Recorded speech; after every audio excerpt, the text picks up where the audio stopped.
قرآن میں اللہ تعالیٰ نے نا ایک ایک رشتے کی تفصیل بیان کی ہے. پردے کا جب حکم آیا نا تو اللہ نے بتایا کہ عورت اپنے باپ سے پردہ نہیں ہے، اس کا اپنے بھائی سے نہیں ہے، بھتیجے سے نہیں ہے، سسر سے نہیں ہے، شوہر سے نہیں ہے، شوہر کے بیٹے سے جو ستیلا بیٹا ہوتا ہے اس سے نہیں ہے، شوہر کے باپ سے نہیں ہے. پوری ڈیٹیل اللہ نے بتا دی. کیا مطلب؟ ان کے علاوہ عورت کا سب سے پردہ ہے. تو آپ پردہ تو عورت پہ فرض ہے، آپ پہ فرض نہیں ہے، لیکن آپ اپنی بیوی سے فری ہو کے بات کر سکتے ہو، اپنی ماں سے ہنسی مذاق کر کے بات کر سکتے ہو، اپنی بہنوں سے ہنسی مذاق کر کے بات کر سکتے ہو، اپنی بھانجیوں سے بے تکلف ہو سکتے ہو، اپنی بھتیجیوں سے بے تکلف ہو سکتے ہو.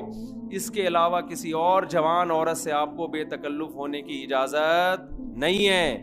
اگر آپ بے تکلف ہوگے لوگ آپ کو براڈ مائنڈڈ کہیں گے، بڑا کشادہ ظرف کا آدمی ہے. اللہ کی نظر میں آپ کی حیثیت 2 ٹکے کی نہیں رہے.